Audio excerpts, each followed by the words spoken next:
में 85 में 84 में सर्वे हुकूमत ने कराया, उसके बाद वक्त की जायदादों का कोई सर्वे नहीं हुआ। 2020 में फिर सर्वे कराया हुकूमत ने उन जायदादों का जो वक्त में पहले से दर्ज थी, जो सर्वे के रिकॉर्ड में दर्ज थी, उसके अलावा दूसरी चीजें इजाफा करना चाहिए लोगों ने, उन्होंने कहा नहीं।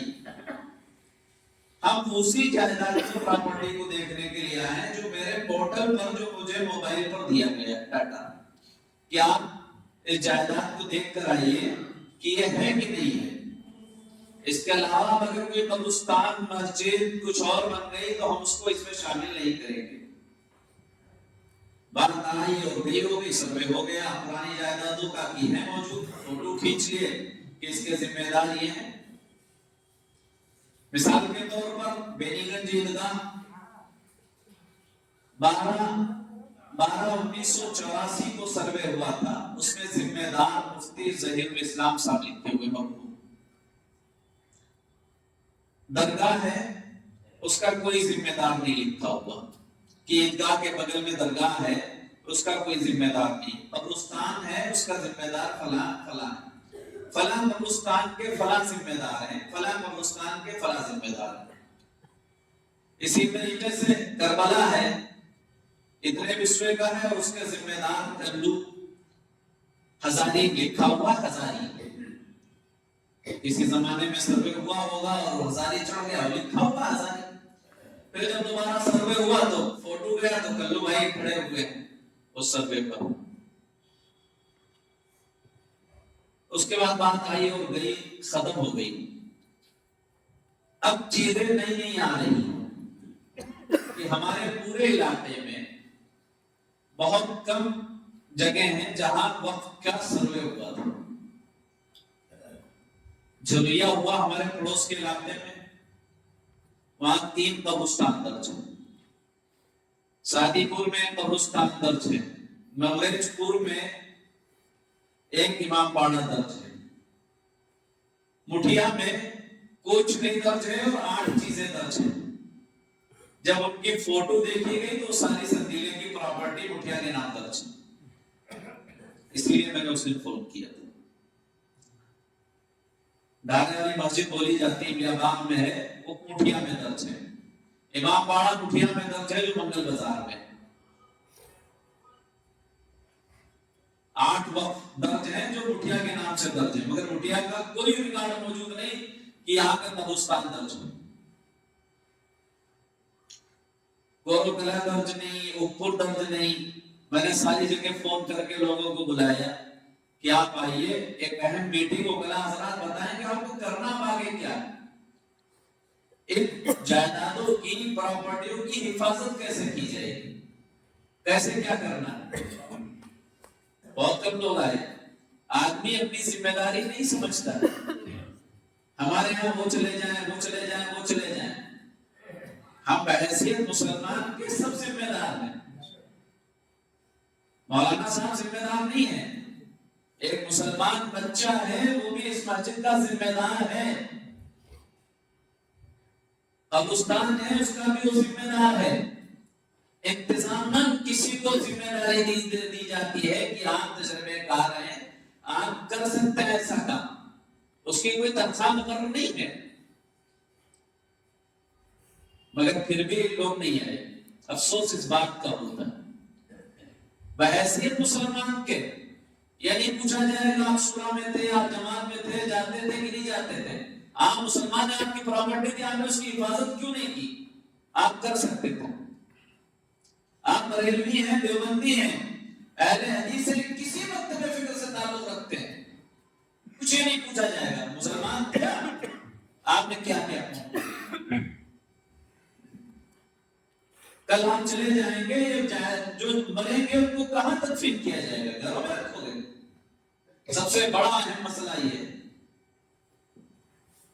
कि आप अपने खेत में गाड़ेंगे, जिनके पास खेत नहीं है वो कहां जाएंगे।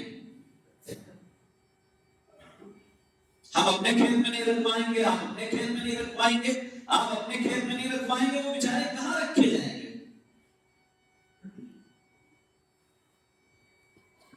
सबका कब्रिस्तान है, सबको वहीं जाना है। उसकी हिफाजत की जिम्मेदारी सब पर है, सिर्फ शब्बीर खान साहब पर नहीं है, मौलाना नईमुद्दीन पर नहीं है। सारे मुसलमान जिस गांव का जो ताल्लुक वाला है उससे उसे पूछा जाएगा।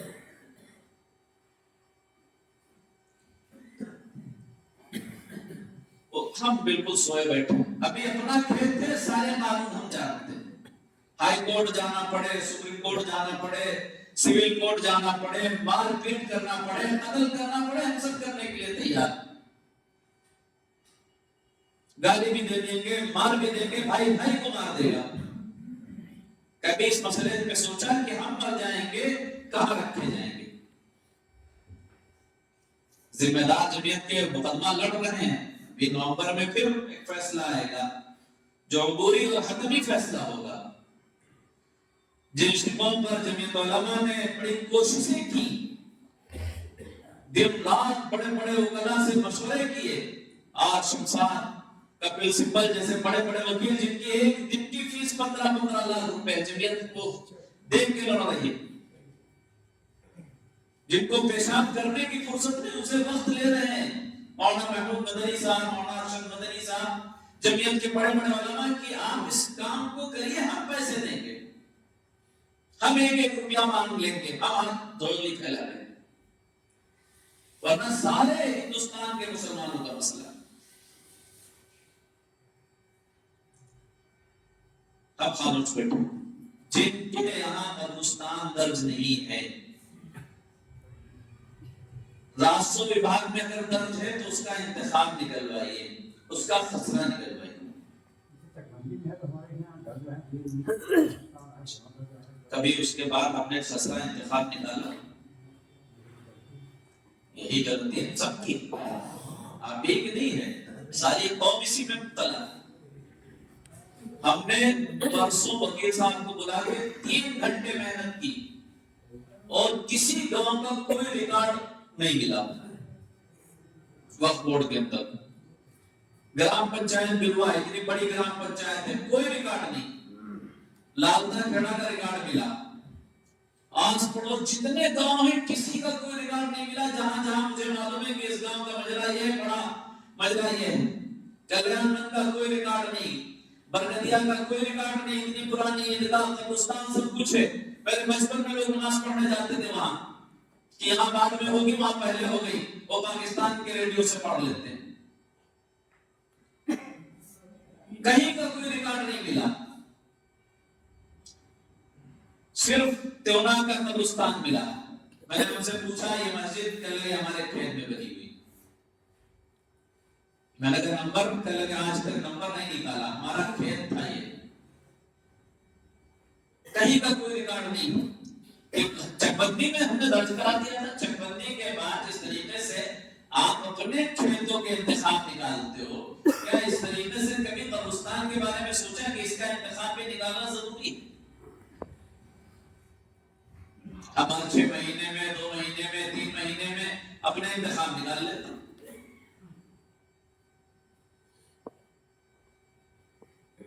बहुत सारी पेचीदगियां पैदा हो रही हैं। इसको समझने के लिए वकील साहब आ गए, उनके यहाँ जनाजा हो गया था, आ गए, मसल्ले पर पहुंचे थे, नमाज पढ़ो।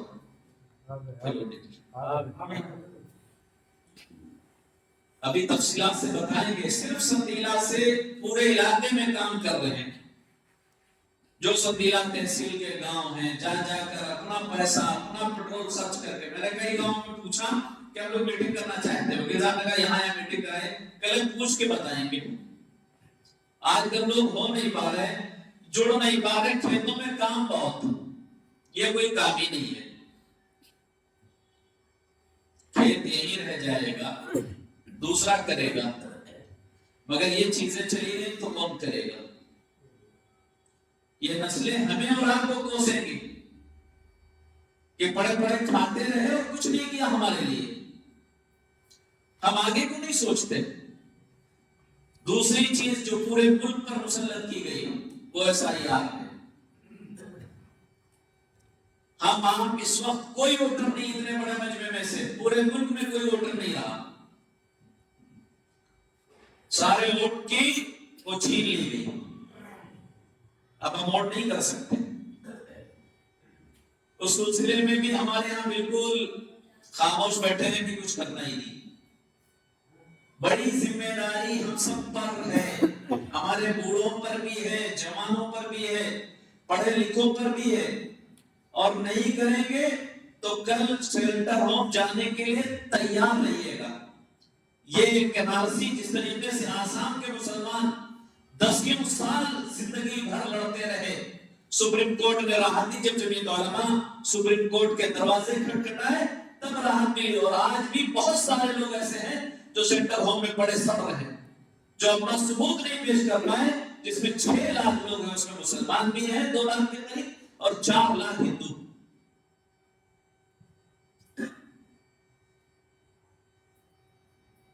हमारी आईडी पर कुछ लिखा है, बाप की आईडी पर कुछ लिखा है, फकीरे में फकीरे लिख दो, कहीं पप्पू के नाम लिख दो, कहीं गप्पू के नाम का नाम गप्पू ही था। अपना नाम सही नहीं लिखवाया, जब एनआरसी हुई तो फंसे, सबूत नहीं पेश कर पाए।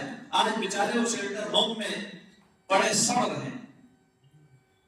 और हुकूमत हर जगह बनवा रही है, यूपी में बन रहे हैं। खुफिया रिपोर्ट है ये कि बड़े बड़े सेंटर होम हर जिले में बनाए जाएंगे। जेल,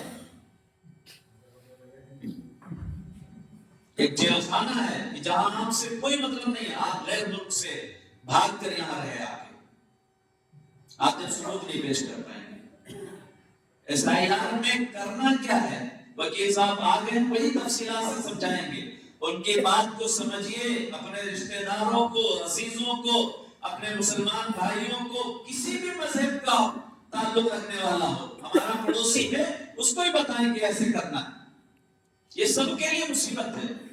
कोई कागज में जुट जाए, जिनके पास कागज है नहीं है वो क्या कागज तैयार कराएंगे, वो सारी चीजें भी आपके सामने इंशाअल्लाह हमारे मोहसिन वकील आलम साहब संगीने से तशरीफ लाए और बताएंगे।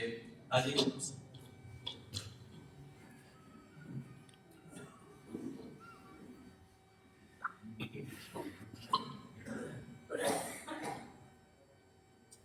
माइक की बात है नहीं, अंदर ही कुछ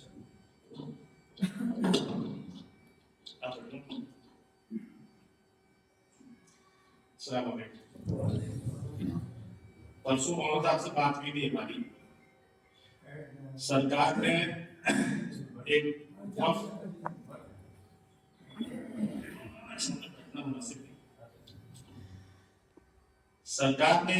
वक्फ कानून बनाया 2025 में। सबसे पहले वक्फ का कानून 1913 में बना हिंदुस्तान में, अंग्रेजी में बनाया, जिसमें हमें आपको अपनी संपत्तियों को वक्फ करने का राइट मिला। उसके बाद 1923 में अमेंडमेंट हुआ, फिर 1954 में कानून बनाया सरकार ने आजादी के बाद। फिर उसके बाद 1995 में बना, कांग्रेस ने 2013 में संशोधन किया, अब 2025 में इस सरकार ने संशोधन किया है। आवाज में बढ़ाया,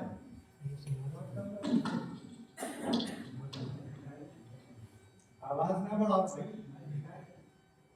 अब जो संशोधन हुआ है उसमें दिक्कत ये है कि सरकार ने कानून में ये बात रखी कि जो प्रॉपर्टियां वक्फ की हैं उनको फिर से हम नोटिफाई करेंगे, फिर से देखेंगे किसका कागज है किसका कागज नहीं। इसमें समस्या ये पैदा होती कि तमाम प्रॉपर्टियां ऐसी कि आपने अपनी जमीन पे बनवा दिया, हमने बनवा दिया, कागज नहीं उसके। तो इस मामले को लेकर जमीन मुतमाहिन ने सुप्रीम कोर्ट का दरवाजा खटखटाया। सुप्रीम कोर्ट के जजों की बेंच ने भी कहा कि अगर आप हमसे भी कागज मांगे हम नहीं दे सकते, और कानून के 3 प्रावधानों पर रोक लगा दी। एक तो ये कि जो वक्फ बाय यूजर है, जो हम आप इस्तेमाल करते चले आ रहे हैं वो बना रहे। दूसरा ये कि वक्फ काउंसिल में गैर मुस्लिम जो मेंबर होंगे वो लिमिटेड होंगे, 3 से ज्यादा नहीं। और तीसरा ये कि जो अभी स्टेटस है वक्फ प्रॉपर्टी को बरकरार रहे। बाकी कानून लागू हो गए। अब उस कानून के जो सरकार ने चेंजेस किए तो उसमें एक प्रावधान ये है कि वक्फ प्रॉपर्टी को नोटिफाई हम कर लेंगे, उसे वक्फ मानते रहेंगे, मगर आप उसे नोटिफाई जरूर करेंगे। नोटिफाई मतलब उसे कमाने में कैसे हुआ। हिंदुस्तान में उत्तर प्रदेश में 1984-85 में हुकूमत ने एक सर्वे कराया, उसमें जो प्रॉपर्टियां पाई गई वक्फ की, कब्रिस्तान, दरगाह, मस्जिद, दुकानें, मदरसे, वो दर्ज वक्फ बोर्ड की दफा 37 में 2020-21 में सरकार ने उन संपत्तियों का सर्वे कराया। मौके पे जिस हालत में पाए गए उनके फोटोग्राफ्स खींचे गए और उन्हें वक्फ पोर्टल पे अपलोड कर दिया गया। आप लोग अपने मोबाइल से सर्च कर सकते हैं। मोबाइल में आप जब वक्फ बोर्ड डालेंगे तो सुन्नी सेंट्रल वक्फ बोर्ड की साइट मिलेगी, उस पर जब जाएंगे तो कोने में एक वापसी लिख के आएगा, उस पर जब क्लिक करेंगे वक्फ का डिटेल आ जाएगा। उसमें शिया है सुन्नी वक्फ बोर्ड भरना है, फिर अपना जिला भरना है, अपनी तहसील भरना है, फिर सारे गांव सारे कस्बे उसमें आ जाएंगे और उससे हर गांव का वक्फ का डिटेल निकल आएगा। वो डिटेल तो 84 के सर्वे में दर्ज किया गया। 84 की बात तो सिर्फ हुआ नहीं, जिन लोगों ने अपनी संपत्तियां दर्ज कराई वक्फ बोर्ड में वो दर्ज है बाद में भी, मगर तमाम संपत्तियां ऐसी ही चलती रही। आज 6 बजे का डेटा ये है कि हिंदुस्तान में 4.92 लाख प्रॉपर्टियां ऐसी हैं वक्फ की जिनका कोई मालिक नहीं दर्ज है, कोई मुतवल्ली नहीं दर्ज है, और उसमें से सिर्फ 9,823 या 25 लोगों ने अब तक अपने कागज अपलोड किए और इसकी लास्ट डेट है 5 दिसंबर। पूरे हिंदुस्तान में सिर्फ 10,000 मान लीजिए आप, आज सरकारी डेटा बता रहा है कि इतने लोग हुए पूरे हिंदुस्तान में। और आपके पास जमीन कितनी है? 38 लाख हेक्टेयर। 38 लाख हेक्टेयर जमीन वक्त में है देश में, तो सरकार के पास नोटिफाई है और तमाम बाद में भी हुए। और सरकार ने ये किया है कि जो हमारे पास नोटिफाई है वक्त, जो वक्फ बोर्ड में दर्ज है, उन संपत्तियों का डिटेल वक्फ पोर्टल पे अपलोड करना है।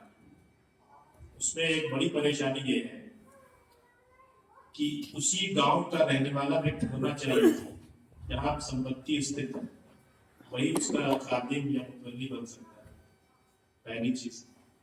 दूसरी चीज, एक्टिव मोबाइल उसके पास होना चाहिए, उस पर पासपोर्ट आएगा और उसके नाम से एक ईमेल आईडी होना चाहिए, उन दोनों पे OTP जाएगा, तब प्रॉपर्टी पोर्टल में दर्ज होगी। साथ में दर्ज कराने वाले को अपना बैंक अकाउंट भी दर्ज कराना है, ये दिखलाते हुए कि वक्फ की आमदनी क्या है। कोई आमदनी नहीं तो जीरो दर्ज हो जाएगी। बैंक खाता अपलोड करना है, एक ताजा फोटो अपलोड करना है। ये जब करेंगे तो ये पुरानी संपत्तियां नोटिफाई हो जाएंगी, फिर इसमें कोई परेशानी नहीं पैदा होगी 5 दिसंबर के बाद। ये तो करना मस्ट है, पोर्टल पे मौजूद है, देख लिया जाए, वक्फ नंबर है उससे मालूम हो जाएगा। अब जो नई प्रॉपर्टियां हैं उनके लिए सरकार ने ये किया है कि अब बिना किसी वैध दस्तावेज के, बैनामा हो, वक्फनामा हो, रजिस्टर्ड वसीयतनामा हो, उसी से हम नई संपत्तियों को दर्ज करें। खाली आपके कहने से नहीं दर्ज करें कि हमने वक्फ कर दिया दादा मैंने जमीन तो नहीं मानेंगे कि वक्फ, चाहे मस्जिद हो, चाहे मदरसा हो, दरगाह हो, कुछ हो, नहीं दर्ज करेंगे। उसके लिए वक्फ डीड तैयार करनी होगी। बहुत मोस्टली ऐसे कि वक्फ डीड इतने पैसे लगते हैं रजिस्ट्री में, उसके बहुत कहाँ लगाना है। इसके लिए नई संपत्तियों के लिए रजिस्टर तो बनाइए, जो तरीका है, हर मस्जिद का, हर मदरसे का, हर कब्रिस्तान का, उसकी एक कमेटी बनाइए, कम से कम 5 मेंबर हो, इसमें एक सदर हो, एक सेक्रेटरी हो, एक खजांची और 2 लोग मेंबर हो। उनकी मीटिंग दिखलाई पीछे से 15 से 14 से दिखला के रजिस्टर बना डालिए। जब नई सर्वे सरकार चलाएगी दर्ज करेंगे तो आपके काम आएगा, फिर उसकी दर्ज हो जाएगी। प्रॉपर्टी को कोई छूने नहीं जा रहा है, न कोई गिराने जा रहा है। अगर सरकार ये जानना चाह रही कि आपने ग्राम सभा बना लिया, दूसरे के जमीन में बना लिया, वो क्लियर हो जाए। अगर सरकार की जमीन पर तो गिरा देगी, जैसे कि बॉर्डर एरिया में गिरा दी, खाली मस्जिद ही नहीं गिराए, उसका संपे मंदिर भी गिरा दिए, सब गिरा दिए उसने। और फोकस हम पे ही ज्यादा है, परेशानी हमें ज्यादा होती है। मौलाना साहब से बात हुई थी, इसलिए हम भी कोशिश कर रहे हैं कि जहां तक हो जाए ये जो दर्द है प्रॉपर्टी ये अपलोड हो जाए, हर काम का डिटेल है। कुछ जगह गड़बड़ियां भी हैं, संपत्ति कहीं की है दर्ज कहीं हो गई। एक ये भी दिक्कत, संदीला की संपत्ति काजी साहब की मस्जिद अंटा में दर्ज हो गई जी, मुखिया में हमारे संदीला की मस्जिद में दर्ज हो गई। ये दर्ज करने वाले टोटल बहुत गलती है, वो सब संदीला वाले तो सही करा दें, गाँव वाले कैसे कराएंगे? हम तो सब एक्टिव लोग हैं, हम लोगों ने बनाया 400 प्रॉपर्टियां हमारे यहाँ लगभग अपलोड हो गई। गांव का जो जिम्मेदार मेन चीज ये है कि उसको मोबाइल और ईमेल आईडी और उसका डिटेल, एक आदमी अपनी गांव की सारी संपत्ति का मुतवल्ली हो सकता है, मना नहीं है। पाकिस्तान का भी हो सकता है, दरगाह का भी हो सकता है, इमामबाड़े का भी हो सकता है, ये मना नहीं है, मतलब उसको अलग अलग रजिस्ट्रेशन कराना है। मोबाइल और ईमेल को बता देंगे, आप उसे नोट कर लीजिएगा, जरूरत है। अब कराएंगे कैसे? इसके लिए कंप्यूटर की जरूरत है, ये सब कंप्यूटराइज सिस्टम से होगा, और जो लोग इस बात की जानकारी रखते हैं वही कर पाएंगे।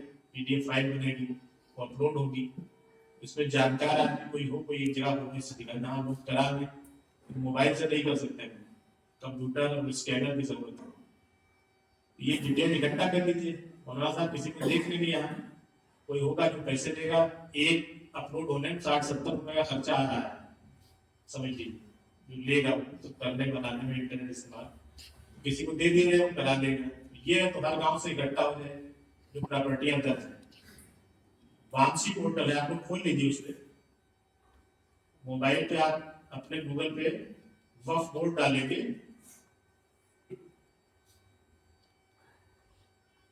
लिख के आएगा यूपी सेंटर वक्फ बोर्ड, वापसी डालेंगे, इसमें जब आप क्लिक करेंगे ऐसे, ये आप क्लिक करेंगे तो ये सुन्नी सेंटर वक्फ बोर्ड आ जाएगा। इसमें साइड में है विजिट टू वापसी, देख लीजिए, आप मोबाइल पे करते रहिए, जब विजिट टू वापसी क्लिक करेंगे तो ये खुल जाएगा वक्फ बोर्ड डिटेल, ये पूरे स्टेट का उत्तर प्रदेश खुल गया। ये जब खुल जाएगा इसमें आप जाएंगे करंट स्टेटस टाइप का, करंट स्टेटस को क्लिक करेंगे, इसमें आ जाएगा सुन्नी शिया पूछेगा पहले, आप तो आपका सुन्नी है, डिस्ट्रिक्ट सिलेक्ट करेंगे, बटन इस पे क्लिक करेंगे, हरदोई आ जाएगा। हरदोई के बाद पूछेगा रूरल एरिया, ग्रामीण क्षेत्र या अर्बन एरिया, शहरी क्षेत्र, तो आप रूरल एरिया में क्लिक करेंगे, फिर गांव का कॉलम आ जाएगा, इसमें पूरे गांव की लिस्ट है, इसको चल रही है। अब जिले के बाद तहसील सेलेक्ट करना है, आप गांव की लिस्ट आएगी, ये देखिए आगे से गांव है आदमपुर, एलमा, तालू, पुराना।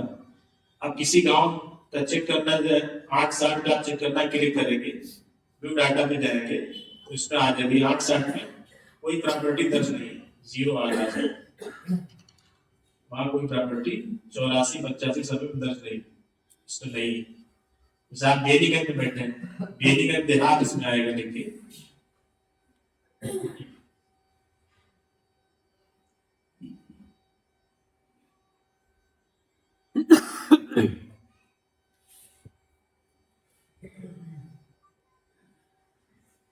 हर गांव के जिस उसमें सब गांव दर्ज है, प्रॉपर्टी हो या ना हो, तो गांव सभी दर्ज है। ये बेनीगंज देहात आ गया, अब इसको खोलेंगे तो इसमें यहाँ की प्रॉपर्टियां शो करेंगे, 7 प्रॉपर्टियां शो कर रहा है, ये जब करेंगे तो 7 प्रॉपर्टी डिटेल आ जाएगा, कर पा रहे हो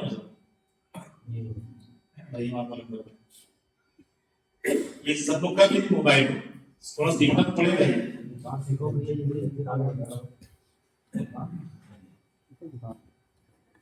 वापसी डालेंगे, वापसी आप डालें, यूपी से जनरल रिपोर्ट आ गया, इसको आप क्लिक करेंगे, ये वापसी वापसी चलेगा,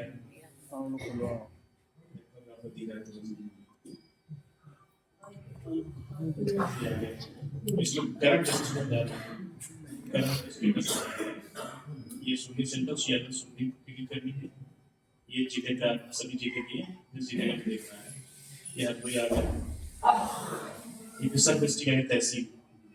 अब ये अर्बन रूरल पूछेगा तो ग्रामीण क्षेत्र, इसमें गांव आ जाएगा।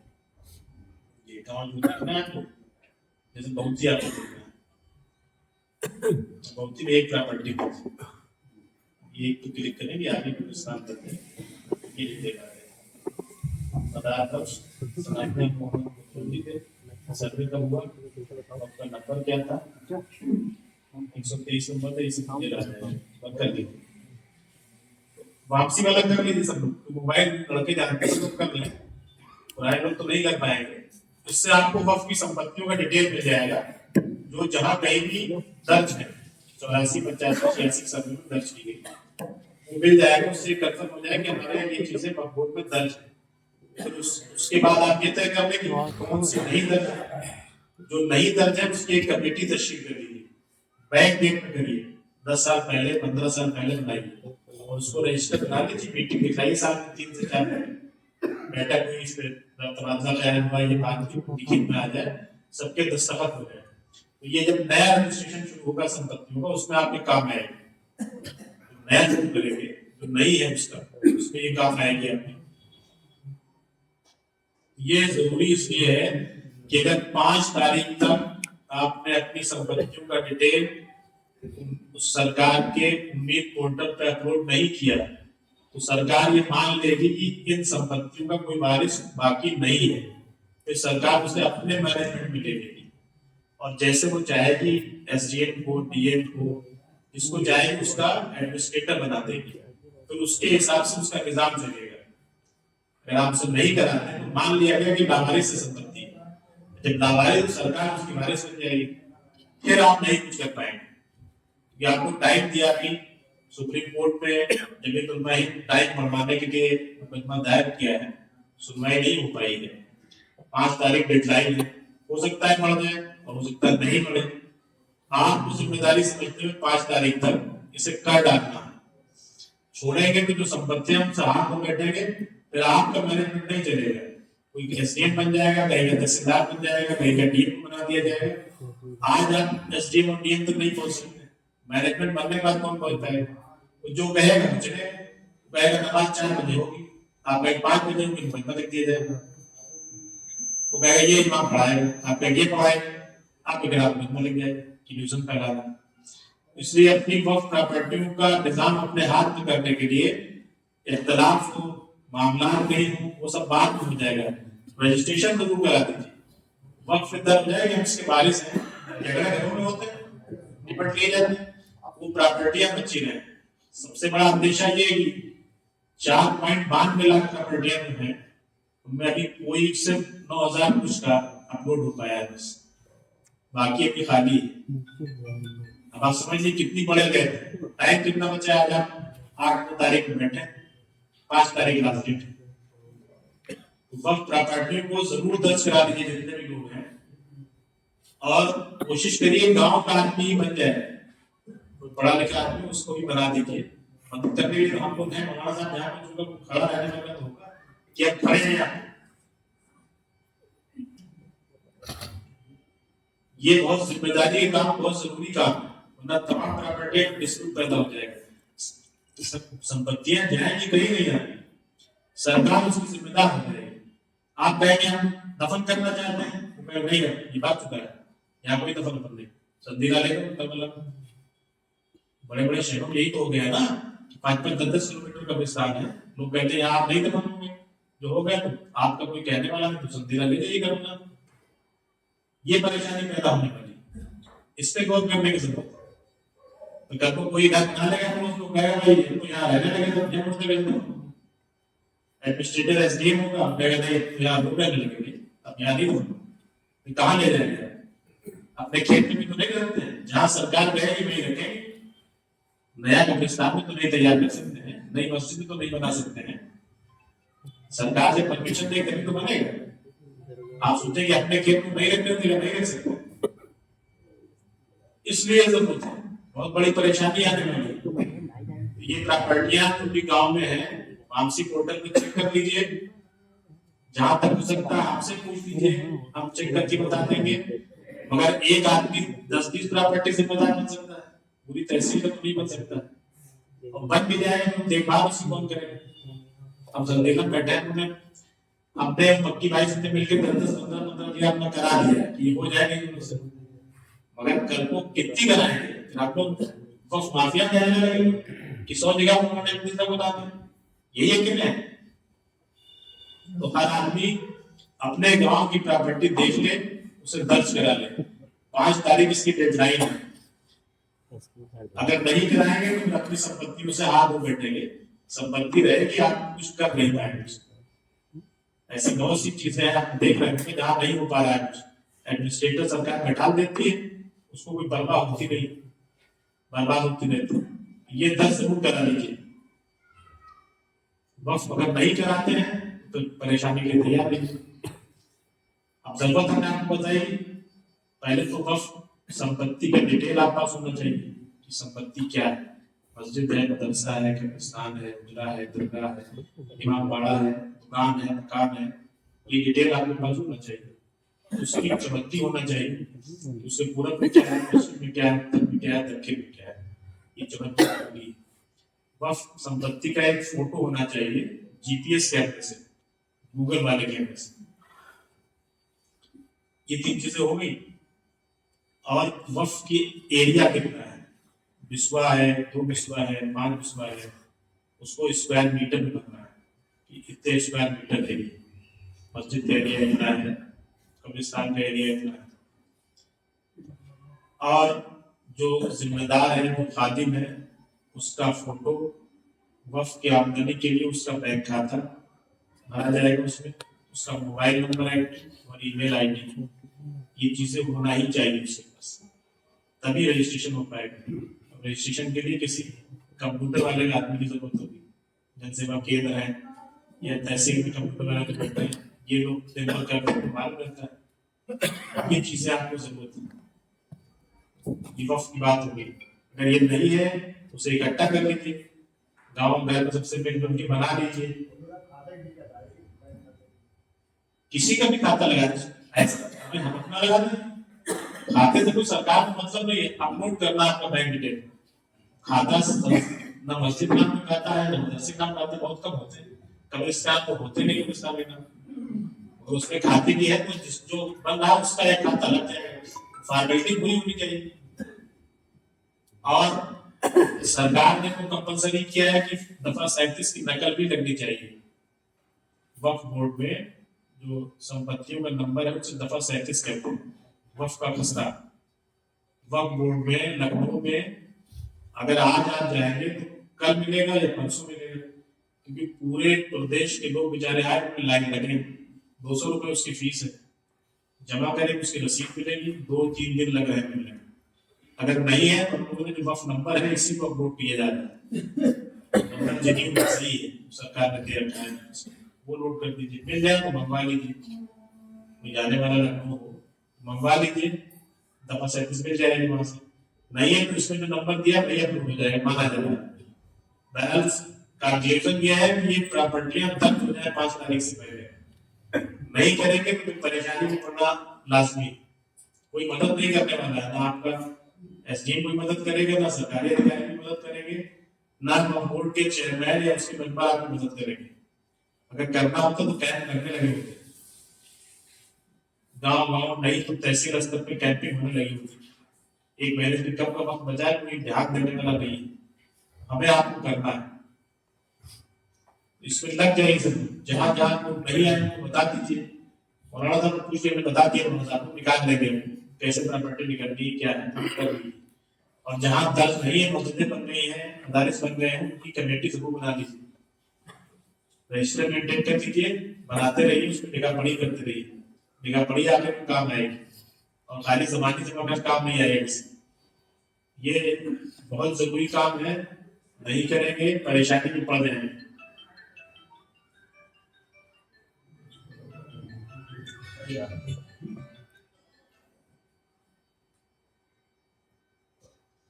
कोई वक्फ वाले किसी कोई तो नहीं रहेंगे, पूछना चाहे पूछ ले, बता दो उसको।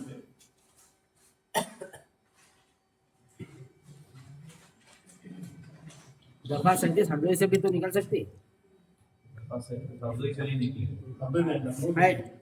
है हाँ अल्पसंख्यक ऑफिस से निकल क्या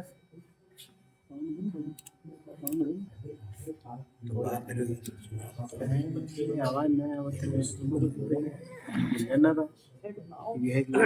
वक्त के संबंध में कुछ हो तो पूछ लीजिए, कुछ जितना समझ में आई हमारे बताने में। ये निकाल तो नहीं कहा है, हम तो देने के आगे बच्चों को पहुंचाओ करते बात कर रहे हैं वक्त के संबंध में जो आपने बताई बातें हैं, अगर आपको कोई क्यूरी हो तो पूछ लीजिए। आदि भाई ये कह रहा है कि दफा 37 की रिपोर्ट हरदोई से भी तो निकल सकती है। दफा 37 का रिकॉर्ड सिर्फ वक्फ बोर्ड में होता है, नहीं यार अल्पसंख्यक ऑफिस में तो है नहीं होता है। हम आपको वक्फ बोर्ड सर्टिफाइड करके देगा, जी जिला अल्पसंख्यक कल्याण अधिकारी नहीं दे सकते, क्योंकि जो असिस्टेंट कमिश्नर ऑफ वक्फ का जो हम सर्वे वहीं से निकलवा के लाए थे। वो अब एडमिसिबल नहीं है, नहीं मानना है, क्योंकि वक्फ नहीं तो बड़ी समस्या है। जी वक्फ बोर्ड है क्या उत्तर प्रदेश में? जी जी पूरे उत्तर प्रदेश के लोगों को सर्टिफाइड काफी वहीं से मिली, नंबर तो इसमें भी है, नहीं नंबर तो आपको मिल जाएगा, नहीं सर्टिफिकेट नकल मिले बाद में दे दी जाएगी, अपलोड कर दीजिए। आदमी को दर्द हो जाए कि इस संपत्ति का वारिस फला व्यक्ति है, इतना तो कर डालिए, मोबाइल से देख के नई पुरानी सभी संपत्ति जो है 5 तारीख तक दर्ज होनी है। नहीं, अभी कोई दर्ज नहीं होता, अच्छा पुरानी नहीं करी गाड़ी नहीं हाँ, है, उम्मीद क्या दर्ज करेंगे, नंबर है नहीं आपके पास उसका, नहीं का तो जो वक्फ में दर्ज है, सर्वे से दर्ज है या बाद में जिन लोगों ने दर्ज किया है, जिनमें कमेटियां हैं, मुखलिया हैं, उन सबको दर्ज करा। जिनका भी कोई नंबर नहीं है वो दर्ज नहीं होनी है, सरकार बनाएगी कि उन्हें कैसे दर्ज करेगी, कैसे सर्वे करेगी, कैसे मांगेगी, क्या करेगी, ये बात की चीजें हैं, मगर कमेटी होना चाहिए।